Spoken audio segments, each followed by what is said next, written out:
we understand that money is emotional.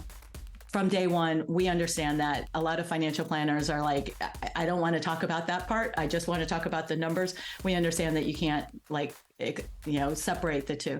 As a matter of fact, the last Model FA podcast that I listened to, the person made a comment that he didn't realize when he became a financial planner that he was actually going to be a therapist. And it's like, or a psychologist, I think is what he said. And the thing is, that is part of the job. Welcome, Model FAs. David DeSalle here, president of Model FA and your host of the Model FA podcast. And I'm very excited to bring on our guest today, Tara Unverzagt. And the reason why I'm excited to bring Tara on is I was introduced to Tara from a previous guest that you've all heard at this point, Dalil Allison with Rooks DM. And Dalil had thought about Tara to be a great guest on the show. And Tara grew up actually with one of the first CFPs who was happened to be her mother, but actually started her career as a computer programmer and project manager at a software company. Ultimately, she turned to financial planning when she got married and wanted to work from home to raise her children, just like her mom had. And she had started South Bay Financial Partners in 2014 after working in her mom's business for 20 years. Now, South Bay Financial Partners serves a diverse range of individuals, couples, multi-generational families who yearn for financial independence, peace of mind, and success. And prospects often don't know how to get started or find their next steps. So her company's mission is to empower both individuals and families alike by helping them become knowledgeable, confident, and brave to level up and reach their goals. Now, Tara also, which is an interesting fun fact, has won 4 World Master Track Bicycle Championships. And that was in 2013. And when she had come back from the competition, she came back to an announcement that her mom was retiring from the family planning firm. And that changed her life and ultimately led her to start South Bay Financial Partners and hang up the bike for a little bit. So with all that said, Tara, welcome to the show. Thank you. And ironically, I'm back on the bike and I just broke my wrist on the bike this weekend. So the joys and tribulations of being a bicyclist. Well, I guess the saying doesn't ring true. It's as easy as, riding a bike or whatever that saying is. You gotta. Well, there's also another saying that there's 2 kinds of bicyclists: those who have had accidents and those who will have accidents. There's no way to ride a bike without having accidents. So that's funny. Yeah, I bike every morning. Probably, I think the route I go on is like 13, maybe 14 miles. And nice. It's amazing. I say, there's bike paths where I live, but there are certain instances where, you're in a bike lane on a road. It's amazing how close cars can, come to you. It's like, did you not see me? I got hit by a rear view mirror on my elbow, and I was on the back of a tandem. My husband was piloting it, and they got that close. They got that close to our bike, and they just didn't even know we were there, and they just rode off. And I was like, "Whoa!" So wow. Yeah. Scary stuff that happens, and you do have to be brave to be a cyclist for sure. Yeah. But I love it. So I love it. I have to ask, did it hit your funny bone? I cried more than laughed for sure. Okay. That makes sense. So talk to me about your background. So, you grew up with your mom doing CFP-like work before, if my understanding is correct, before the CFP designation was a thing. She became one of the first CFPs when they rolled out that designation. What was that like, seeing your mom in that field, running that business, and the impact that it had on you growing up? Well, it was interesting because really she was just sort of a housewife that ran my dad was an entrepreneur. He was a management consultant. So she was his back office. And so she really got started because she was doing the budgeting for his business and she was doing the budgeting for our family household. And she realized, they needed to set up a retirement plan. So she did that. She went to a stockbroker friend, wasn't real happy with the answer she got, went to the bank, wasn't real happy with the answer she got. So she thought, I'll just figure out how to invest. So she started studying investing and started investing his retirement account. And then she learned how to prepare their own taxes. She started preparing taxes for seniors through the IRS program. She decided to get a paralegal in estate planning because I guess that's what people do. I don't know. And then she started teaching classes in home finance. This was before there was a CFP. She was teaching home finance at the community college and sort of pulling all of these pieces together. And then, as I said, the CFP designation came along and it's like, it was exactly what she was doing, long-term planning, budgeting, tax preparation, estate planning, insurance. Like she was doing all of that and teaching it in these courses. So, and some of the clients or some of the students asked if she could help them individually. They loved the class, but they didn't want to do it on their own. So that's sort of how it started. And then she started the business. Certification came along. She's like, yep, okay, let's get that. And she went on. So yeah, that started when I was like 2. And so, yeah, money was always discussed in our household, which is great. I think it really helped us learn how to do that budgeting, how to plan for the future. The one thing that she told me when I graduated college is start putting, $2,000 max into your IRA, which is what it was at the time, because the sooner you get started, the sooner, the compounding effect. And she showed me the chart that everybody shows you about, investing $2,000 for 10 years and stopping gets you more than starting in 10 years and doing it for the next 35 years or whatever. And I saw that and I'm like, okay, you don't have to say anything more. I get it. So just sort of those tips and tricks and stuff were just integrated into what we do. I have to say, now I also integrate financial therapy, and I've been studying financial therapy and doing my own work. And so I definitely say that I got a little bit of baggage that went along with that too. For instance, I love to save. I love to invest. Like that brings me no end of joy, but spending money causes me anxiety. So even if I've budgeted and I have the money and I can, afford it and I know I can afford it, spending that money, that causes me anxiety. So I've had to do my own work to try to balance that out. So yes, I'm a great accumulator, but I'm not necessarily, in the best financial well-being state, but definitely making progress and doing my own work in that respect.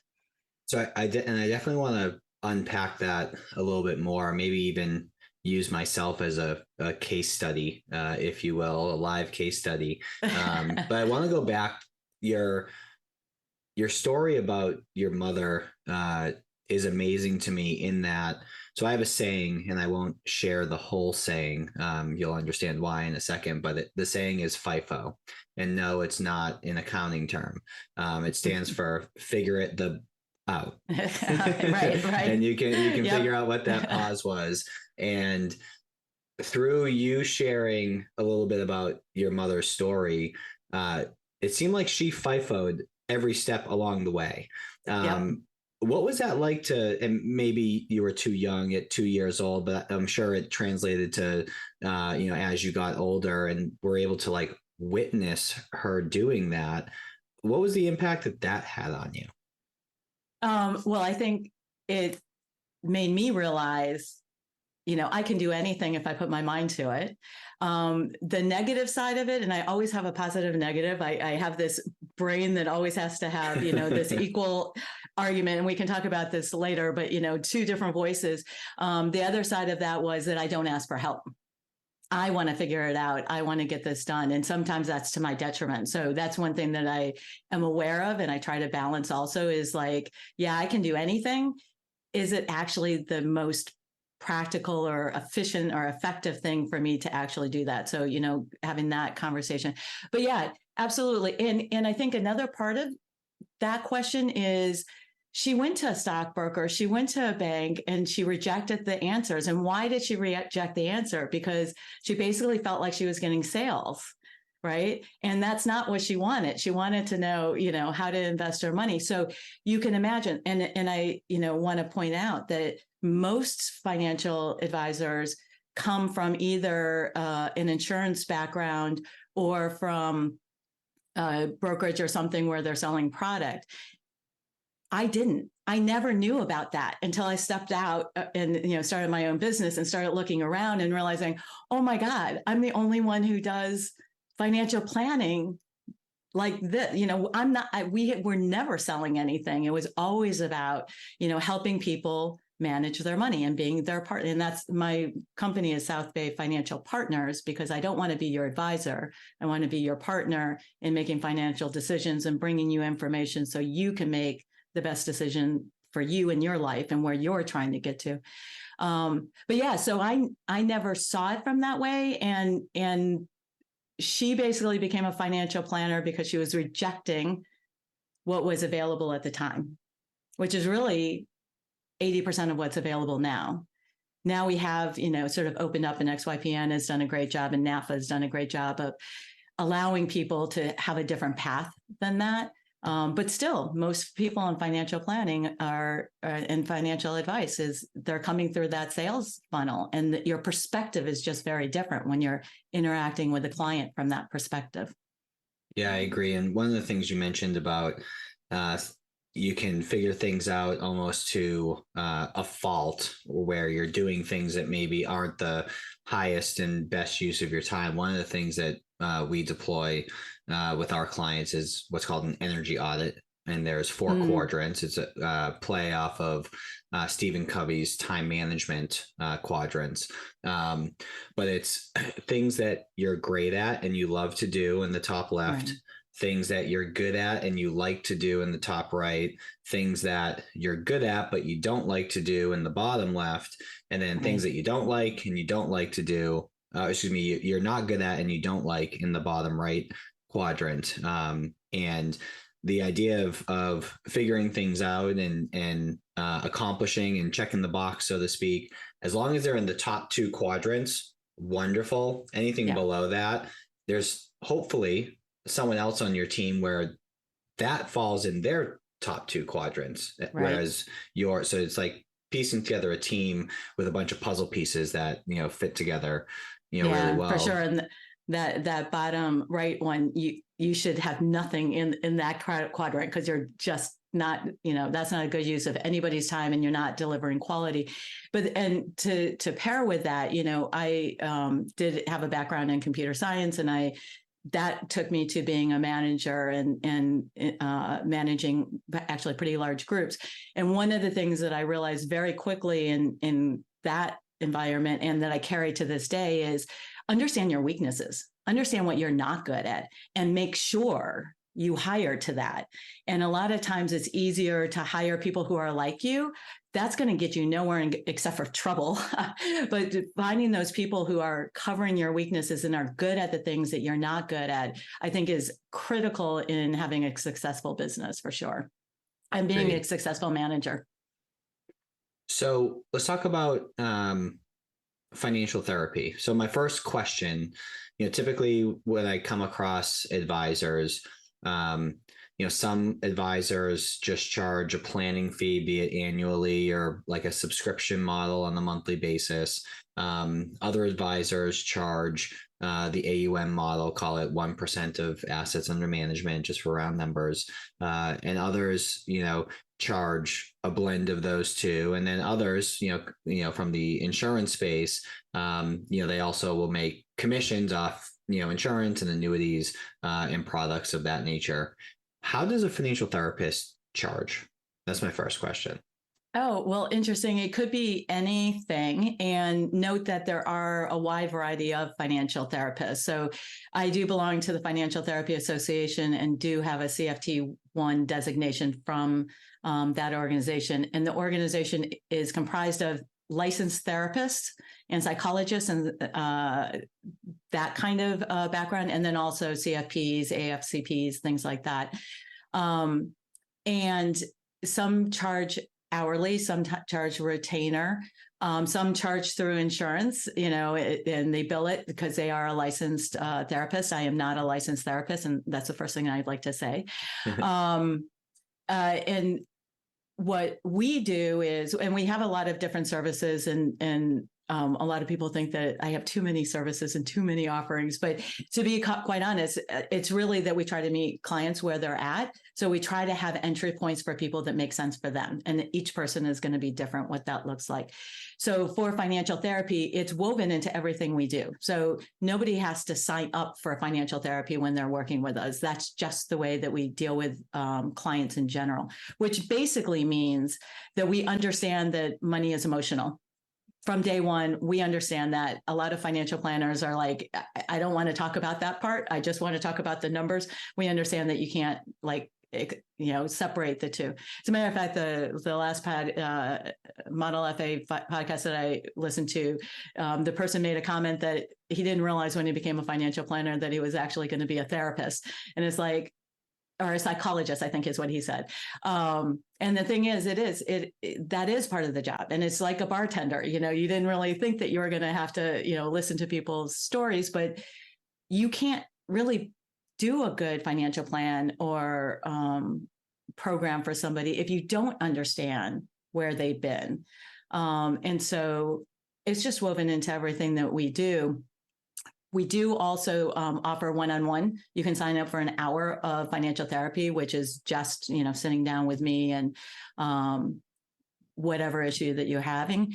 But a lot of people come to us also that they want to do financial planning. They want to do budgeting. They want to invest in a retirement account, but there's just something that is blocking them. I had one client that came and said that she wanted to do it, and she had her roommate actually was helping her to get her budget together. And when her roommate was talking to her, all she could hear was wah, wah, wah, wah, wah. And she just shut down. We call this disassociation in therapy terms.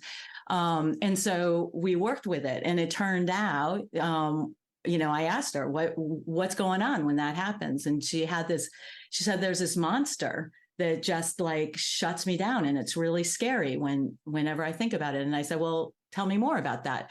And as she described it, she was like, oh, it's actually not as big or as scary as I thought it was. And describing it more. And as we did go in, what came out was she has this belief that she can't do this. And that if she did try to do it, she would fail.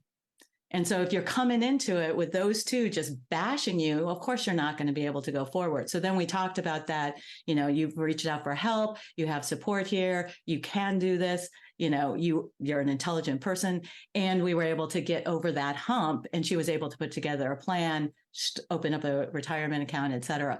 But if we didn't take the time to unpack what was that was blocking her, we would have spent, a year getting nowhere, which is totally inefficient, which gets me back to a lot of people don't want to have those conversations because they're inefficient. They're a waste of time.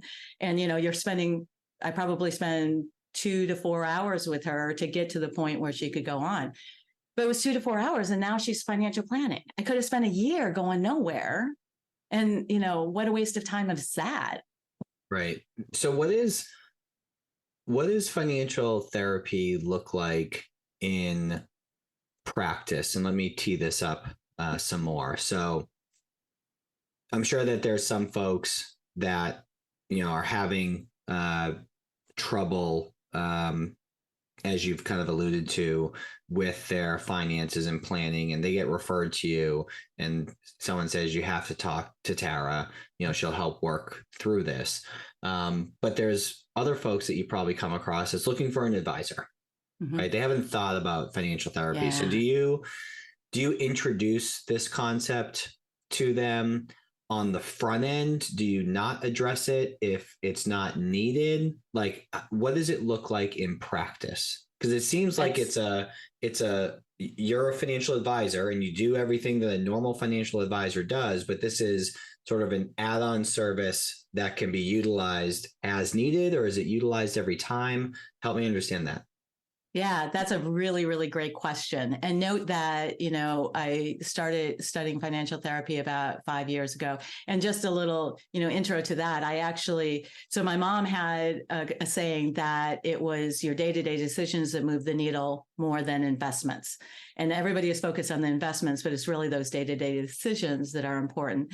And I firmly believe that. I, grew up with that. I live that today.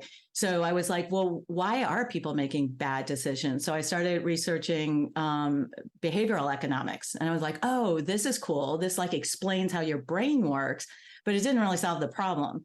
And then I found the FTA, and I realized, oh, this group of people have some tools that you can use to actually not only identify what the problem is, but tools to solve it and find solutions.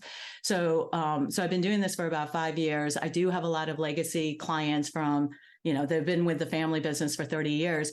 Some of them, well, all of them are older generation, right? They're 70 to 95 years old. So if you talk about therapy, man, shut down. Like they don't want to go there. That's woo-woo stuff. But I also have had situations where we'll have a meeting and it's basically a financial therapy meeting. I don't call it a financial therapy meeting, but basically they come in with anxiety about something and we talk through it and like, what is the anxiety and what is the situation and unpack it. And by the end of the meeting, they're like, that was the best meeting we've ever had. And I'm like, yes, it was. And now we can go forward and do traditional financial planning.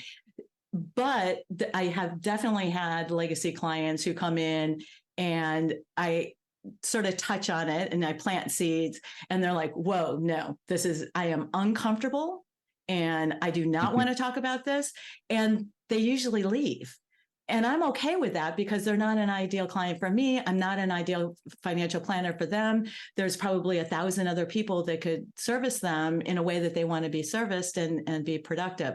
So that's my legacy clients. Now, new prospects that come in, they get it from the very beginning. So my onboarding process, I have what I call a fresh start program, which is basically building a plan. And there's 6 sessions of it. That the 6th session is delivering the plan, and the ones in between is sort of the fact finding and things. But the very first one, which we call discovery, we look at your money beliefs, money behaviors, and then your net worth. Like, where are you right now?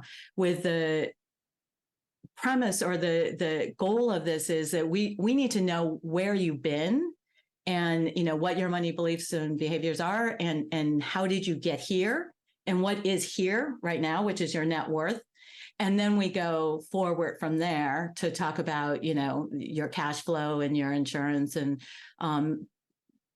estate planning and all of that. And then we do a life planning session where we figure out their life intentions. What is it that would make a fulfilling life for them?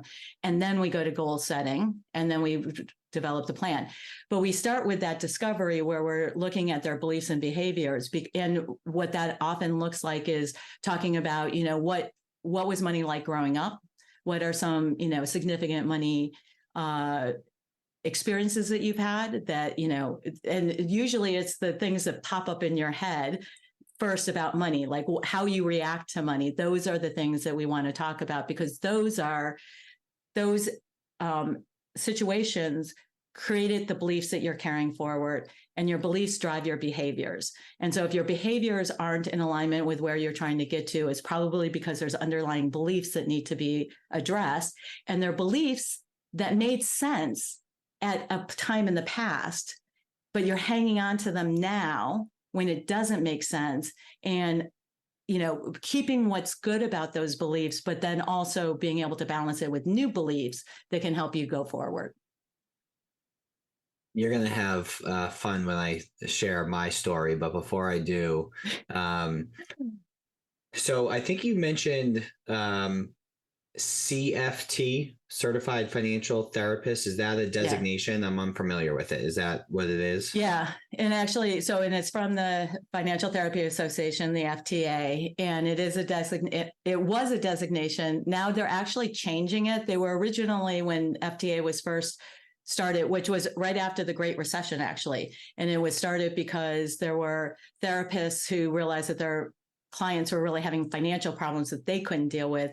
And there were financial planners who realized that their clients were actually having therapy or mental health problems that they didn't know how to deal with. And so a group from each side came together and developed the Financial Therapy Association. Another fun fact that the FDA did some research, and they found that after the Great Recession, something like 70% of financial planners had signs of post-traumatic stress syndrome and didn't even know it, and were navigating in a suboptimal state because of what had happened in the Great Recession. So just throwing that out, if we have a drastic economic shift, it might be in your best interest to get a little bit of therapy to get grounded again.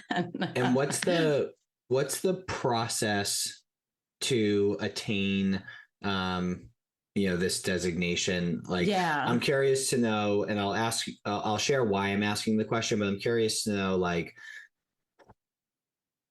hours, time spent to study and learn. I'm assuming there's, of course, an exam, and I'm also curious to know, like, what the cost is for that, because whether an advisor holds themselves out as a financial therapist or not, I would imagine that there's wonderful nuggets throughout going through that process that can help them with their clients and prospects in almost any situation. So what's like the hurdle to get that knowledge is my question. Yeah. And so, and this is what I started to say, is that the FDA started with the CFT level 1, which is basically you're a licensed therapist or you're a CFP, AFCP, some designation like that. And you've learned enough about the other discipline to have sort of a working knowledge. You're not an expert, you're not licensed or anything like that. That was level 1. They were planning on having a level 2, which is a little bit more in depth in your non-home discipline, and they call it home discipline, finance or therapy. And then a CFT 3 was going to be a licensed therapist, licensed CFP.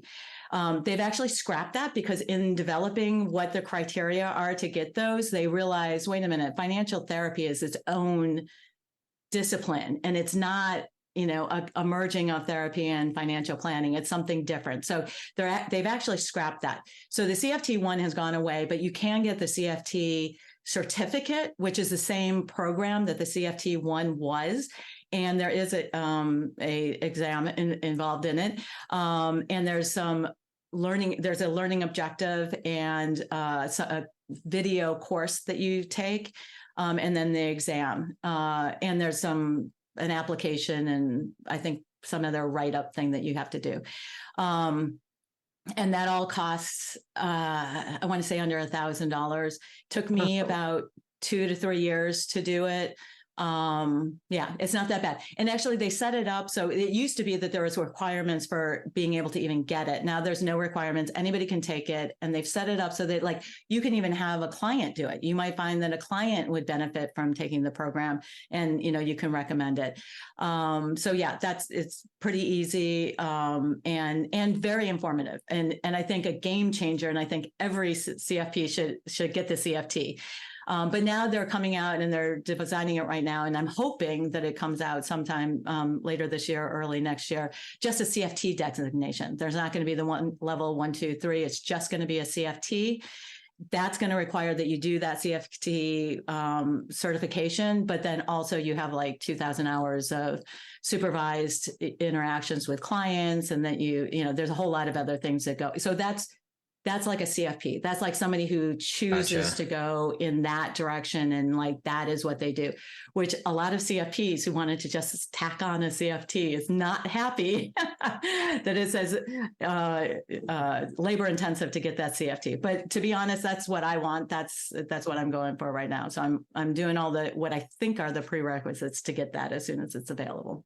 Yeah, with the knowledge that you can acquire, it's not like it costs $5,000 or $10,000 or something like that to do it under $1,000. It's only going to help you serve your clients better. And there's 2 things that I want to do for the remainder of the show. And for everyone listening, when Tara and I first got connected, I sent her a scheduling link for an intro call. And we realized that it was a scheduling link for the actual podcast. So we haven't talked about any of this stuff in advance. So I'm putting you on the spot with these next couple of topics. So my first question that I have is, throughout all the people that you've worked with, that, for lack of a better way to put it, have needed financial therapy, like they're in a bad spot. Which one do you feel like you had the most groundbreaking impact on, that after you were able to help them through that, it made you feel the warm and fuzzies and the fact that, wow, I had a big impact? Like, what was their issue? And then talk to us about how they got through that. Wow. That's a big one. And I'm going to say that I have a client who suffered from abuse as a child, like from the get-go, and the whole family. And it was like generational. It was, it's big. And I'll say this right now, she was above my pay grade. And I did have a supervisor, which is the only reason why I continued on, because I had a supervisor that I could connect with before and after meeting with her and, figure out where my boundaries were and things. But what was really just like unbelievable moment for me was when she realized that she had an adult inside her who could make decisions and navigate the world in a productive way. She had all of these other, parts that were protectors, and I'm talking in terms, I use internal family systems, which is a modality of therapy that I think is super effective for financial therapy and financial things. So we, in financial, in IFS, there's a concept that we all have multiplicity of thoughts. So, we have a thought that wants to go out and, buy that Ferrari. And then there's another part that says, no, that's not the right thing to do. And a lot of financial conflicts and problems that come up are because you have those two competing thoughts and they're unresolved and they're causing conflict, and you don't know how to have them negotiate with each other. And those two thoughts basically talk to each other and come up with a resolution that makes sense for you. So she had all these parts that were basically protectors, protecting her from all of the things that had happened to her in her life, that were the parts that were showing up at our meetings and navigating her life and just keeping her completely stuck. And the moment that she realized that she didn't have to navigate the world from those parts, like she had something inside that could make rational decisions and had clear thinking and communicate in a clear way, it was just a total game changer. And so then every time that we talked after that, a part would come in and start talking, and I'm like, hey, can we talk to the adult in the room? And she's like, oh, yeah. Okay. Now we want to deal with this part that just stepped in, right? And was taking over. They have some wisdom or some really good things to think about. And we don't want to just push them away, which is the other problem that people do, right? Like your critic comes in and your critic is bad. So we're going to shut out that critic and say that you have to stay in the other room and never, enter. The fact is that critic is trying to help you live your best life.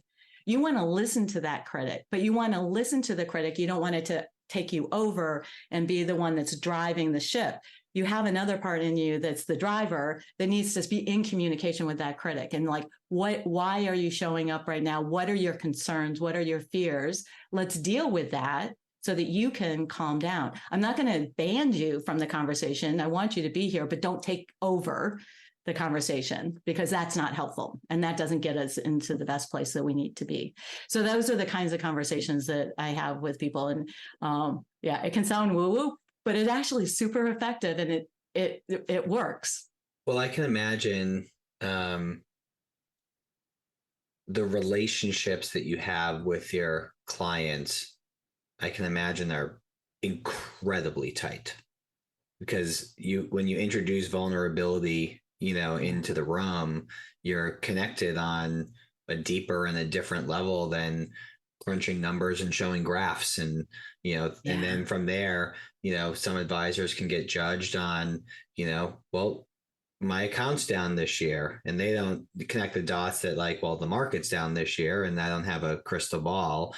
If I were to guess, I would say compared to the average advisor, because you've woven this into your practice, you have less of those market driven conversations around performance, because they just feel connected to you as a human, and you're their person, regardless of what their performance on the account is. And I would imagine you don't get, pushback on fees and things like that, because of the connection you build on the front end by bringing them through this process. Am I accurate in thinking that, or?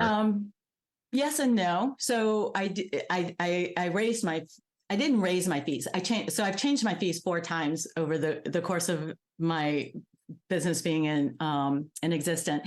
And the 4th time that I changed it, some people's fees went down, some people stayed the same, but some went way up because they were way underpaying and they got sort of right sized. So I did spend an hour with a client yelling at me about the increase in fee. And I realized, you know what? He was feeling pain because he's just like me. He doesn't want to spend money, and his anxiety goes up about spending money. And now I'm telling him that he has to write this huge check in his mind, much bigger than it was before. So of course he's going to be anxious about that. And so really it's my job to sit with him, and I get it. Yeah, it sucks. I'm not going to give you, a discount, and you can go someplace else. And, that all sucks also. But, the fact is he was feeling real pain when that news came out. Right. And I get that. And I can be compassionate to that. So yes, I do still get pushback on fees, but I have to say I've had several meetings with people where fee was on the agenda to talk about. I usually put it last, and we talked about everything else, and we get down to it and they're like, never mind. They realize that that's really not an important part of this conversation. So that's been nice. But the market going down or their account going down, absolutely. I get some people like that. And that's, again, part of them like flares with anxiety when that happens. And I would say that if they didn't feel comfortable saying, I just got triggered by that, like bad on me that I don't leave the space for them to be able to bring up that conversation. And so a story about one client who's very anxiety triggered often about many things. When the market went down, he was like one of the only people who called in March of 2020 when the market crashed.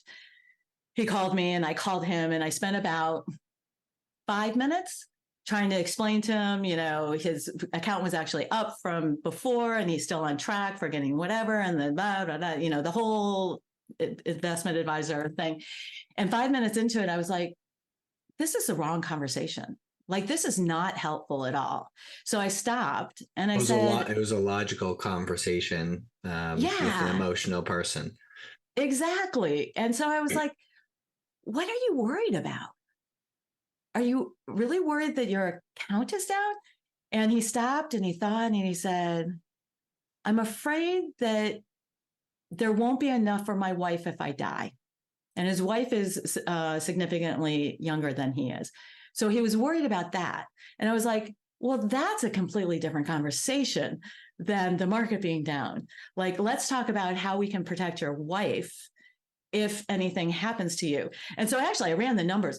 And to be honest, at the time, she would be better off if he was dead because his medical bills were so high that if she could wipe that out, he had plenty of money for her to live the rest of her life. So we had started to look into life insurance. And I'm like, no, you don't need life insurance. You just need to die and get rid of your medical expenses.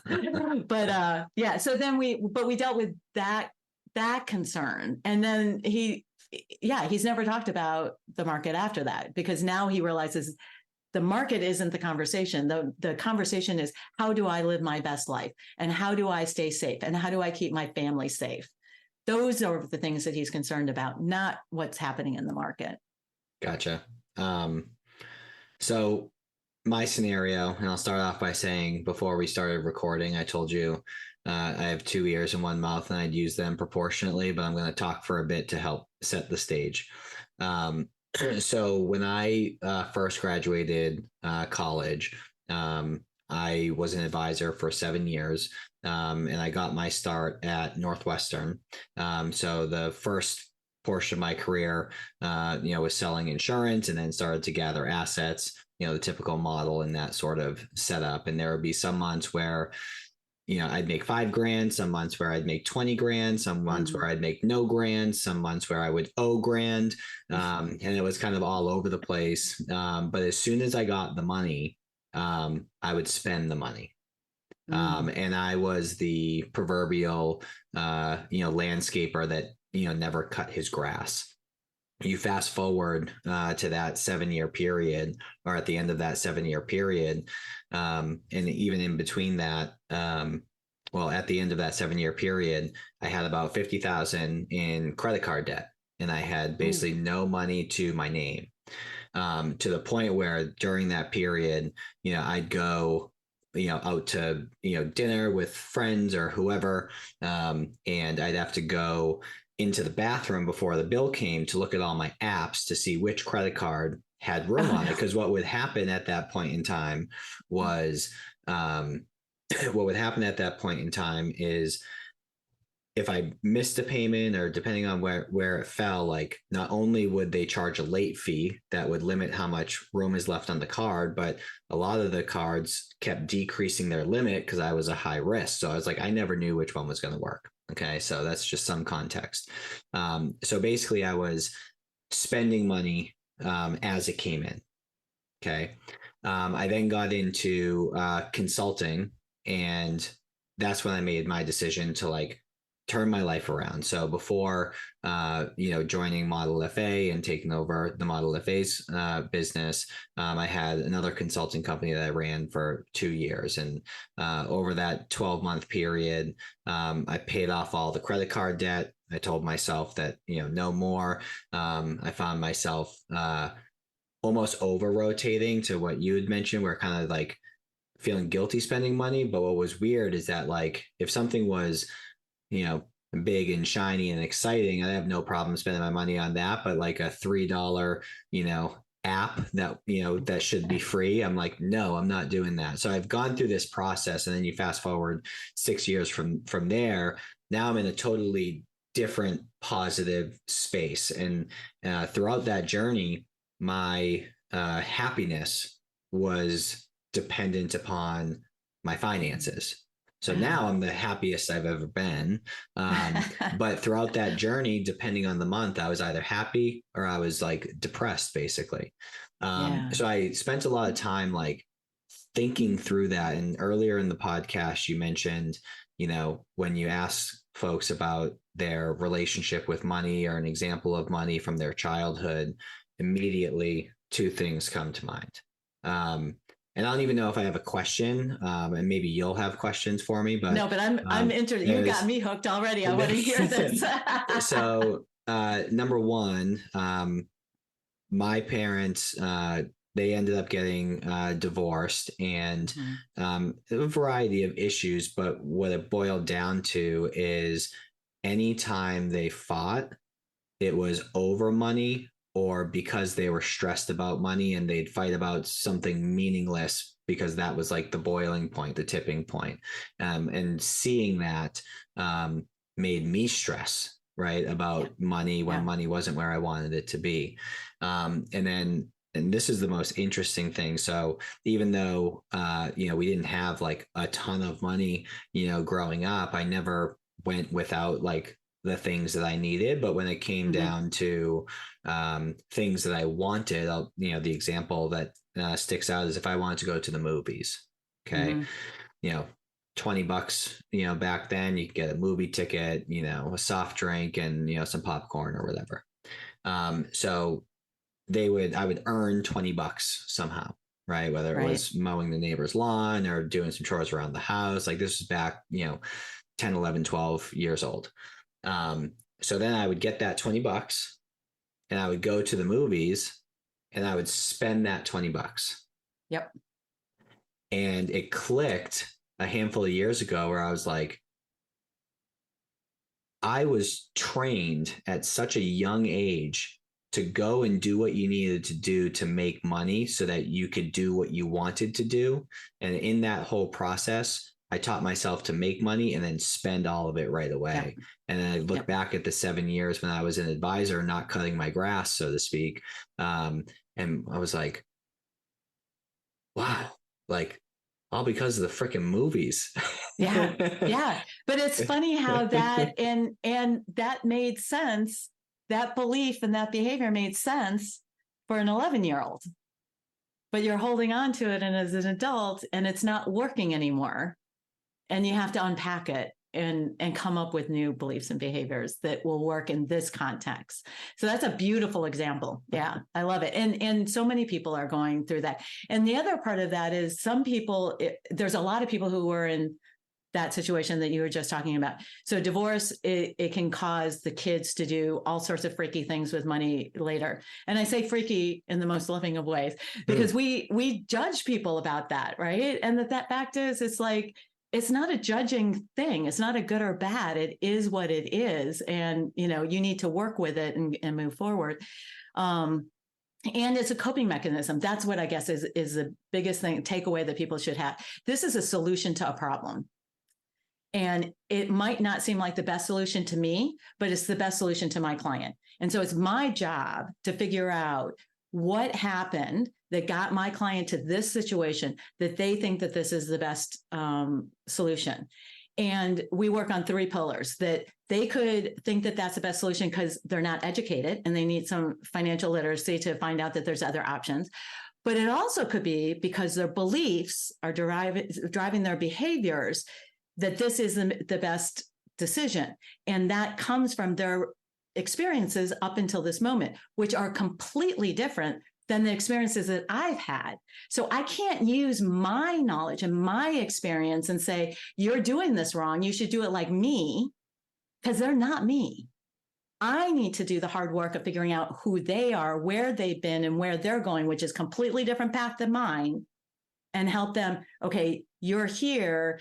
Maybe you need to know that there's other solutions, or maybe I need to figure out this is your best solution. And now, given that, what is the next steps for us? And what is the next step for you? And what is your best outcome going forward, given that this is your solution? And a lot of financial planners, and the other thing is that a lot of financial planners come in because they've messed up their own finances. They figured it out, and now they want to teach the world how to fix it. And the fact is, the way that it worked for you is not going to be the same way that it's going to work for somebody else. The world is made up of all kinds of people. That's a good thing. But you need to, the advisor, unless your niche and your ideal client and your avatar is you, and you find, 80 of you to be your clients, that's probably not the best solution for everybody. Yeah, I feel like when you, how should I say this? When you take a second, so like, no, I don't want to discount the traditional financial advisor in the work, that they do. But what I'm coming to believe from this conversation is that if you just take a second and pause and not try to just solve the math problem, but try and solve the underlying problem, the impact that you are able to have on that client's situation, and honestly, like for their generational planning. So like, as an example, if you had a client that had that realization that I had about that $20 at the movie theater, what I plan to do with my kids is, when I have kids is, all right, here's the $20, 5 goes here, 5 goes here, you can spend 10, because of that experience. So you have the opportunity to have an impact on their kids and their kids and their kids and their kids all the way down the line, just by taking a second to pause and try and uncover some of those beliefs and understand how they got to where they are in that moment. And also, I think I said earlier that money issues often come from safety, which often comes from connection with other people.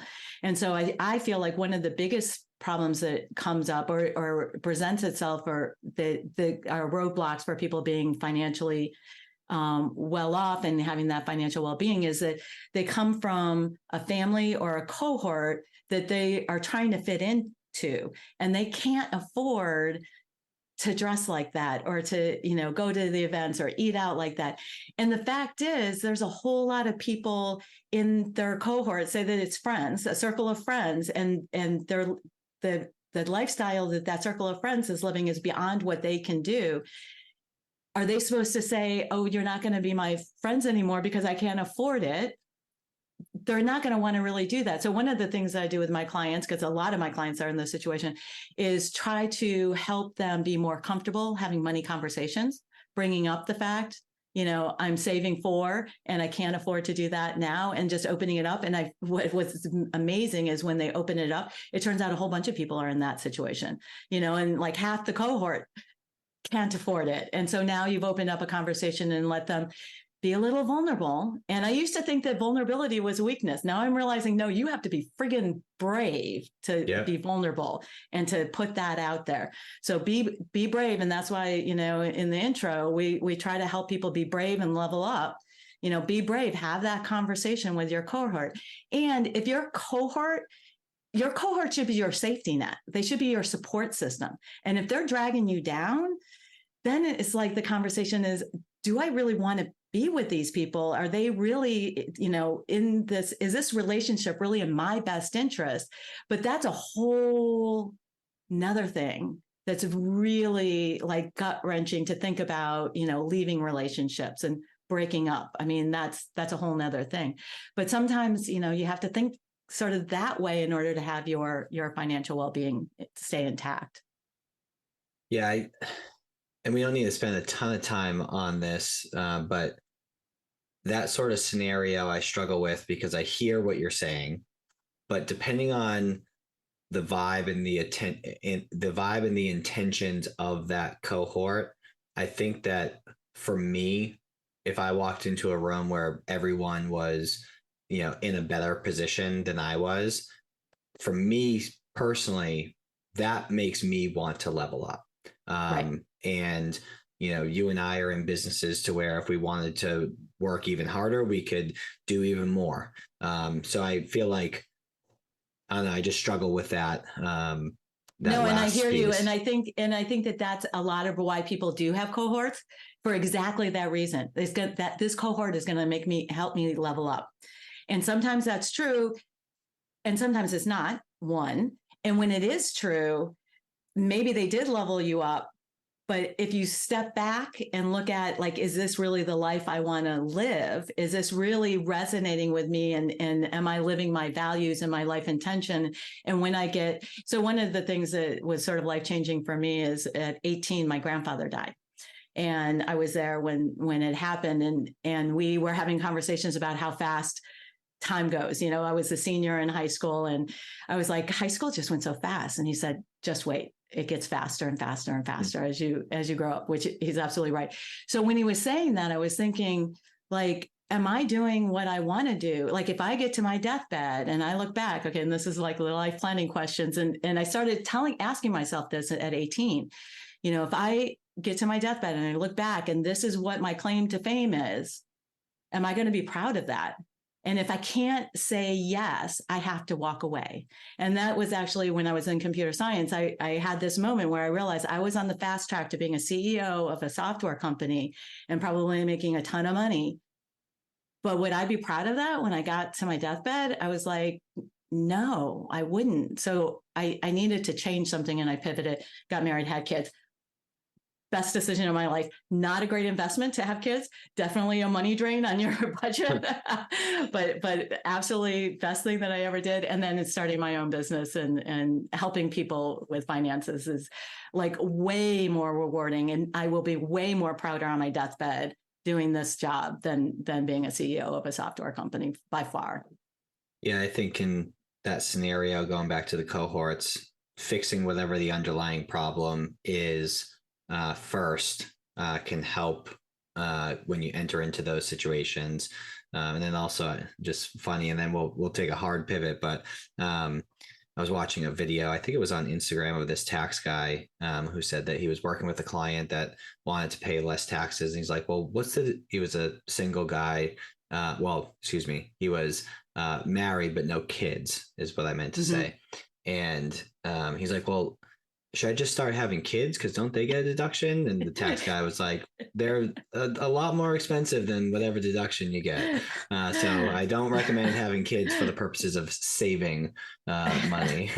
But I feel like we could keep talking. I think this conversation has been wonderful. I do want to pivot though. So for those of you who are listening, if this is your first episode, one of the things that we do with all of our guests is ask about a book that's had an impact on them and why. So Tara, you had chosen a couple books and a podcast. So let's go rapid fire and learn why they've had an impact on you. So the first book is Introduction to Internal Family Systems. Tell me about that. Right. And so that's IFS, internal family systems, and that is the modality of therapy that I use in my business. And it was when I read that book that it was just mind blowing and like just changed the way I thought about me and how I think and navigate the world, and also my clients. And then it completely changed the way I had conversations with people that made them so much more positive and productive. And is that some books that I read about like a methodology is like story format. Other books are like do this and this and this and this and more kind of descriptive in that sense. What's kind of the structure of the book? It's a little bit of both, and it is written for the layperson, not for a therapist. So it's written for the average person to read. And so, yeah, it does give a little description of what a part of the model, and then it'll give you interactive meditations or things to do to implement what you just learned. So it's sort of a combination of the two. And there's also some meditations on some apps too that can be helpful in conjunction with the book. Cool. Second book you chose, The Body Keeps the Score. Yeah. So that's it's another therapy book, but it's about how your beliefs and behaviors and the way you think about life and how you interact in the world, how it, like anxiety, how it gets stored in your body and how it affects diseases that you get,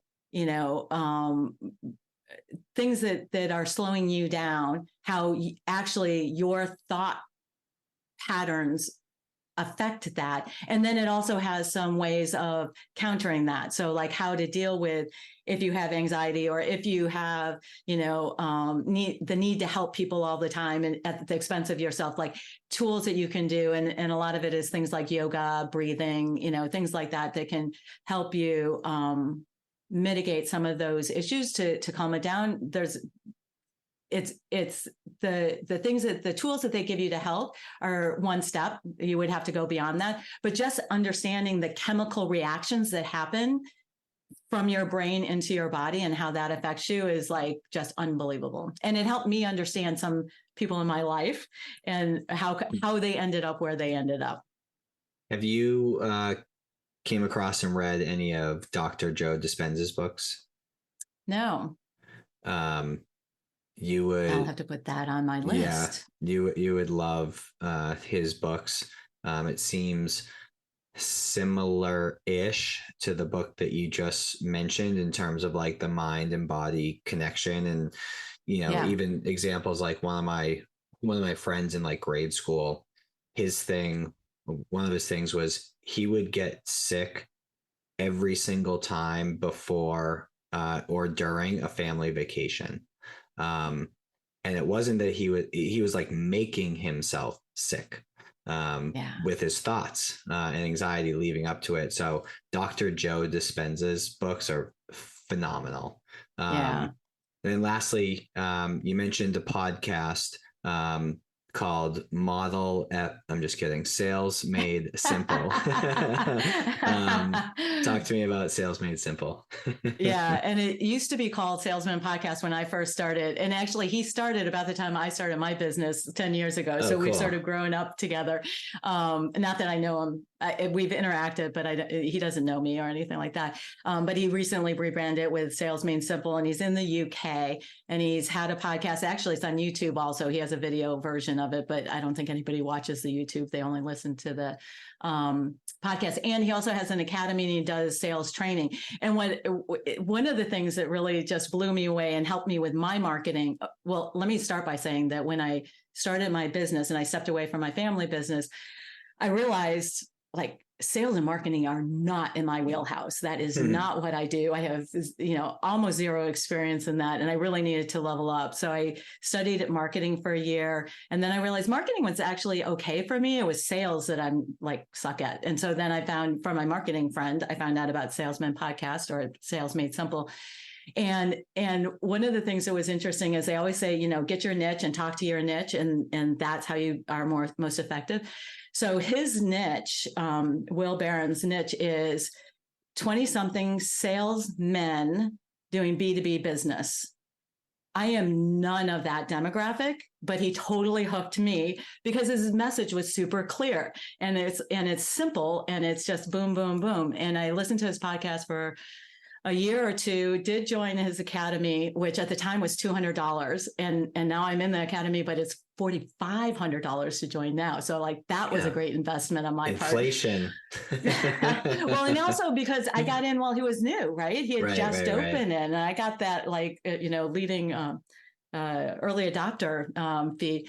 But he really does just break it down to like super simple, like no complications, like you just need to do this, this, and this. And it just helped me clarify what I wasn't doing and what I need to be doing, including finding a niche and speaking to it. And you're not just going to hook the people in that niche. You're going to hook more people, but it makes your message super clear about what it is that you do and how you deliver it. And that's the important part.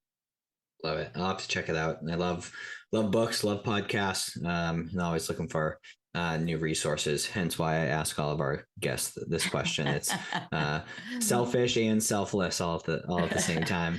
Love those. Win-win. Yes.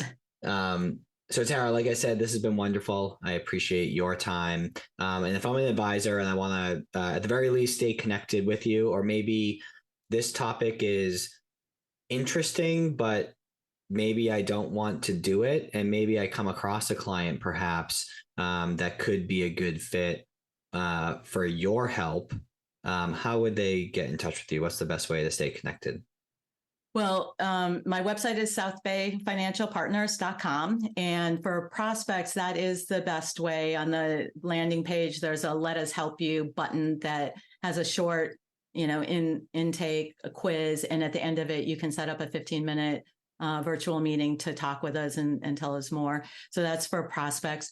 For other advisors who are trying to find me, I actually spend a lot of time on Twitter, although I'm getting a little, I don't know about Twitter. It's the model has changed in a way that's not been helpful to me, but I'm still there. And I am actually, I think you're going to put the links in there. I think it's SBFinPart or something is my handle there. I do have a LinkedIn channel for myself, Tara Tussing Unverzagt, and my middle name is in there. And there's also a South Bay Financial Partners page on LinkedIn that I visit pretty regularly. And then we have fun stuff on Instagram under South Bay Financial Partners also. Awesome. Yeah, and all those links will be in the show notes as well. So for everyone who stuck around and listened to this episode, I appreciate your time and attention. Tara, I'm grateful that DeLeo brought us together, and looking forward to continuing to build a relationship with you as well. Yes, me too.